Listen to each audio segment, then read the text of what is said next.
Hello guys, to ni pate ni kho zingka lam chu ka chu ade kha al de han thaya achang se agi phone hi in kha lam hi ke yam ka chin kha lu ke yam tu ni kha lam ka chin hi in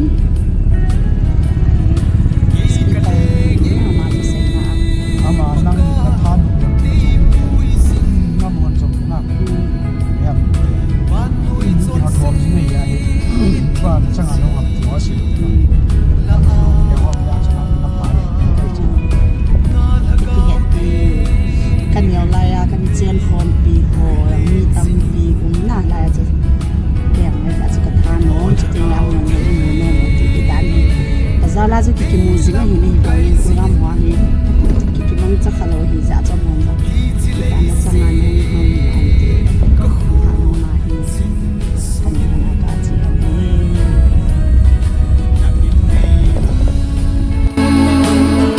ni sim mo paka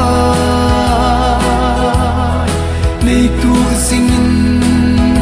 nei la kang lo zeno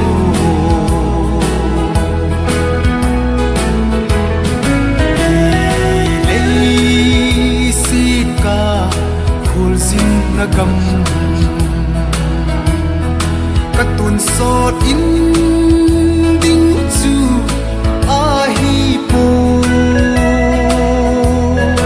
an ton sot in ke dinga pakai zin a sim gam a ka chen ding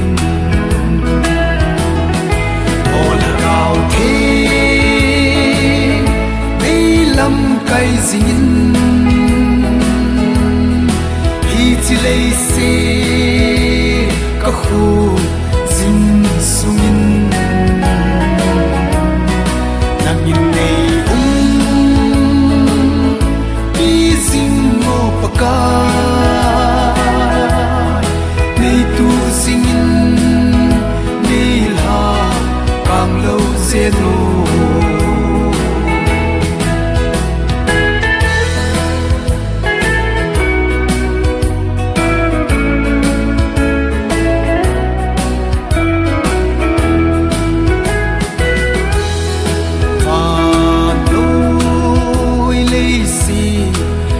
ahoy na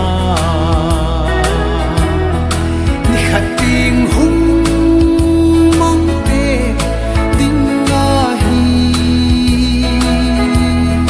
hinna thu phan man ti nei lo Krista ta san te ho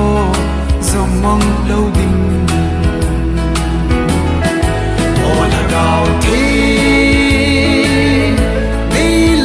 kai zin hi chi lei se ka khu zin sungin nang in nei bi zin mo paka nei tu singin nei la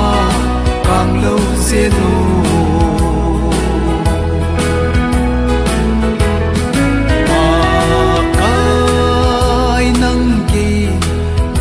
kulpi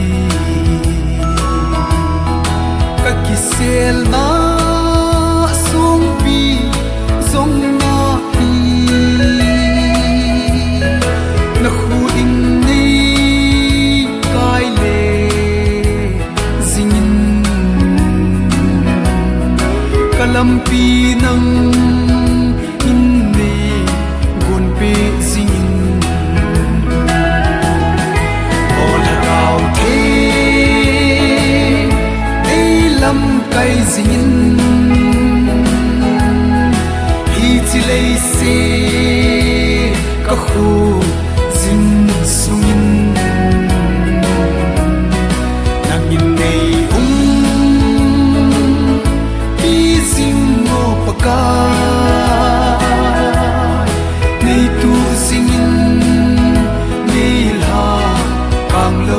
no